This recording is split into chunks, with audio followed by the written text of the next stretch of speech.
अरे अइली हो जे वैष्णो भवानी चौकठिया धइले खाड़। केकरा के देली मैया गोदी में बालकवा हो, के कर तोरेली गुमान मैया के कर तोरे लुगुमान। बझनी के देली मैया गोदी में बालकवा घमंडी के तोरेली गुमान हे मैया घमंडी के तोरेली गुमान। नमस्कार दोस्तों, मैं हूं ममता तिवारी और आप सभी का स्वागत करती हूं मेरे चैनल ममता वेज में। कैसे हैं आप सब? तो ये बताने के लिए कमेंट बॉक्स में जय माता दी अवश्य लिखिए। तो चलिए आज हम इस वीडियो में जो चुनरी से संबंधित मैंने आपको कल एक मैं वीडियो डाली थी और मैं जो नियम आपको बताई थी, उपाय बताई थी अष्टमी या नवमी पर, वो उपाय आपको करना था। ऐसे मैं 5 उपाय बताई हूँ। कल जो मैं वीडियो शादी से संबंधित डाली थी उसमें 5 उपाय बताई थी। तो उसमें आप लोगों ने पूछा है कि क्या 5 उपाय हमें करना चाहिए या नहीं करना चाहिए। तो इस तरीके से आपके अंदर बहुत सारे तनाव चल रहे हैं कि क्या हमें क्या करना चाहिए और क्या नहीं करना चाहिए। तो इन सभी महत्वपूर्ण बातों को और जितने आपके प्रश्न हैं उन सभी के उत्तर मैं दूंगी। तो आप बने रहिए मेरे साथ मेरे चैनल पर। अगर आपको मेरा वीडियो पसंद आता है तो प्लीज़ आप मेरे चैनल को सब्सक्राइब कर लीजिए, बेल आइकन को प्रेस कर दीजिए, जिससे मेरे वीडियो के नए नोटिफिकेशन आप तक सबसे पहले पहुंचे। तो चलिए शुरू करते हैं।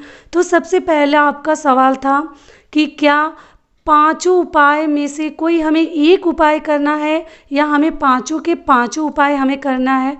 तो देखिए ये आपकी मर्जी है कि अगर ऐसे तो वो जो 5 उपाय हैं बहुत ही सरल और सिंपल हैं, बहुत ज़्यादा भारी नहीं है।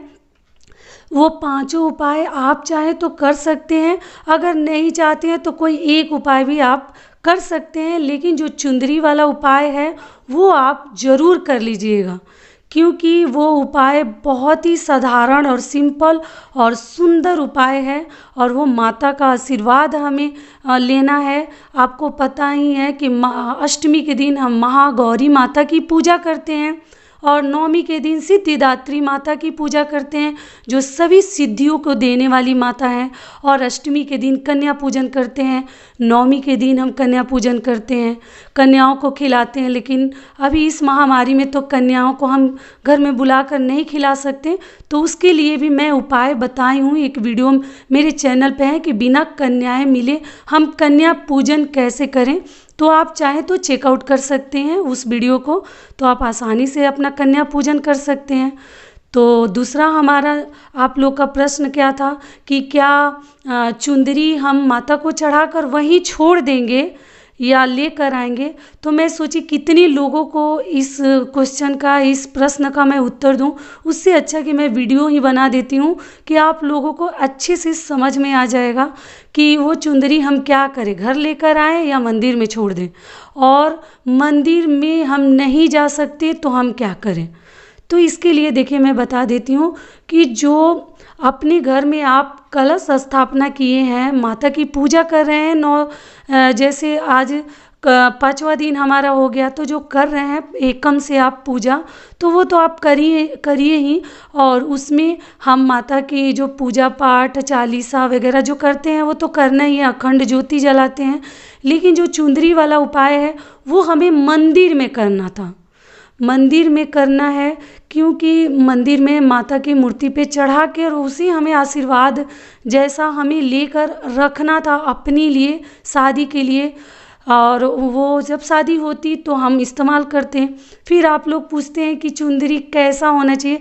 तो देखिए मैं उस वीडियो में चुंदरी ओढ़ी भी हूँ, वो उसमें गोटा और लेस वगैरह लगा रहता है, शादियों में इस्तेमाल होता है। और लाल रंग की लेनी है, लाल रंग की चुंदरी लेनी है और कोई रंग मत लीजिएगा। ऐसे तो आजकल लोग लहंगा वगैरह पहन रहे हैं, लेकिन ऊपर से चुंदरी तो शुभ होता है। लाल रंग की विदाई में जो ओढ़ते हैं वही चुंदरी माता को चढ़ाई जाती है और वही चुंदरी आपको चढ़ा कर रख लेनी है। फिर आगे आपका सवाल है कि क्या हम जो श्रृंगार का सामान चढ़ाए हैं वो पंडित जी को दे दें या अपने लिए रख लें। तो नहीं, जो आप माता के लिए एकम के दिन से जो श्रृंगार का सामान चढ़ा कर रखी हैं, जैसे बिंदी, चूड़ी, सिंदूर वगैरह, वो आपको पंडित जी को दे देना है। वो तो आप माता को चढ़ाकर आपको पंडित जी को दान में दे देना है। लेकिन अष्टमी तिथि को आप अपने लिए जब चुंदरी चढ़ाइएगा तो उसी के साथ आप सिंदूर, चूड़ी, बिंदी चढ़ाकर रख लीजिएगा अपने लिए। तो इस प्रकार से हमें करनी है। आशा करती हूँ कि अभी मेरी बातें आप लोग को समझ में आ रही होंगी। अष्टमी या नवमी के दिन, जिस दिन आपको अच्छा लगे, जिस दिन आप शुद्ध हो, उस दिन आप चढ़ाकर माता को ओढ़ा लीजिएगा अच्छे से और रख लीजिएगा।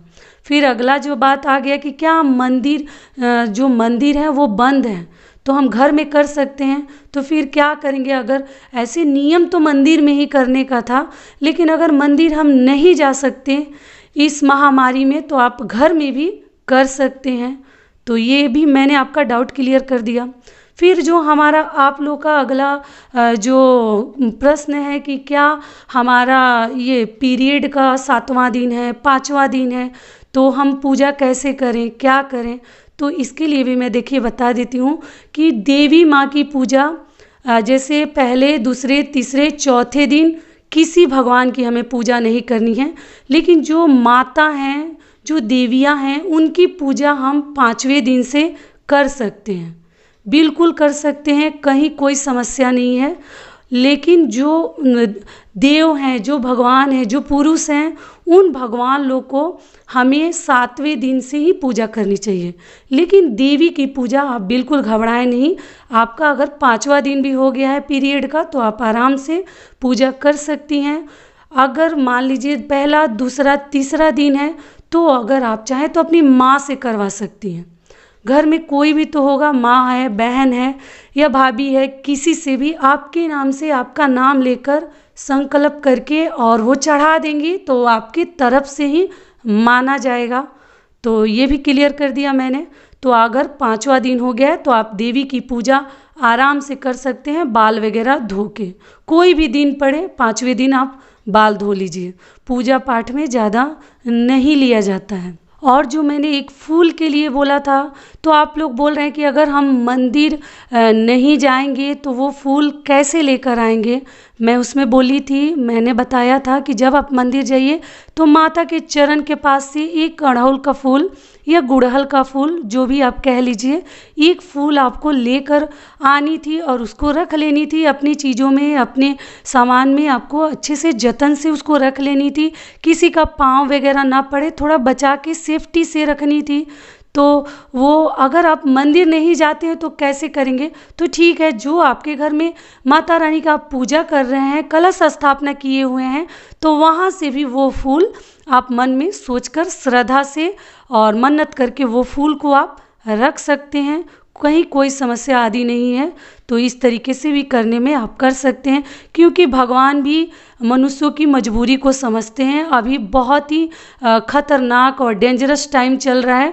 तो मैं भी नहीं बोलूँगी कि अगर जहाँ पर मंदिर लॉक है, जहाँ जाना मना है, तो आप मत जाइए। घर में ही यथाशक्ति तथा भक्ति जितना है, जैसे होगा, हम घर में ही श्रद्धा से माता का नाम लेंगे। फिर अगला जो आपका प्रश्न है कि मैम दी, आपने जो लौंग और फूल बोला था चढ़ाने को, तो उसका हम क्या करें? तो रोज़ हम चढ़ाते हैं, फिर लौंग का हम क्या करें? तो उस लौंग को आप जतन से किसी कपड़े में या पेपर में अच्छे से उसको इकट्ठा करते जाइए, फेंकना नहीं है, किसी का पैर वगैरह ना पड़े, आप उसको इकट्ठा करते जाइए। लास्ट दिन या जब भी आप मंदिर जा रहे हैं तो उस लौंग को माता के चरण पे आप चढ़ाकर आ जाइएगा। लौंग माता को, माता दुर्गा जी को लौंग चढ़ाना बहुत ही अधिक शुभ माना जाता है। तो जितनी लौंग है आप माता के मंदिर में रख कर आ जाइएगा। तो ये भी प्रश्न का मैंने उत्तर दे दिया। आशा कर रही हूँ कि आपको समझ में आ रहा होगा। जो चढ़ती उतरती का व्रत करने वाले हैं, जो एकम का किए हैं और फिर उतरती करेंगे, या जो पहला और आखिरी करने वाले हैं, तो उनको अष्टमी तिथि को व्रत रखनी है। जैसा कि आपको मालूम होगा, उस दिन हम माँ महागौरी की पूजा करते हैं, जो माता हमें अखंड सौभाग्यवती होने का आशीर्वाद प्रदान करती हैं। तो माँ महागौरी माता को आप चाहें तो चुनरी चढ़ा लीजिए, या अगर आप नौमी तिथि को भी चाहें तो आप चढ़ा सकते हैं। दोनों तिथि बहुत ही शुभ है। जिस दिन आपको मन करे आप ज़रूर चुंदरी चढ़ाइएगा। माता रानी चाहेंगी तो आपका बहुत जल्द ही सौभाग्य होगा उस चुंदरी को ओढ़ने का। तो आशा करती हूँ कि मेरी सभी बातें आपको समझ में आ गई होंगी। आपके जितनी प्रश्न थे, डाउट थे, उसको मैंने क्लियर कर दिया। तो यहीं तक का था हमारा वीडियो। फिर मिलती हूँ एक नए वीडियो में। तब तक के लिए नमस्कार। स्वस्थ रहिए, सुरक्षित रहिए और प्रेम से बोलिए जय माता दी।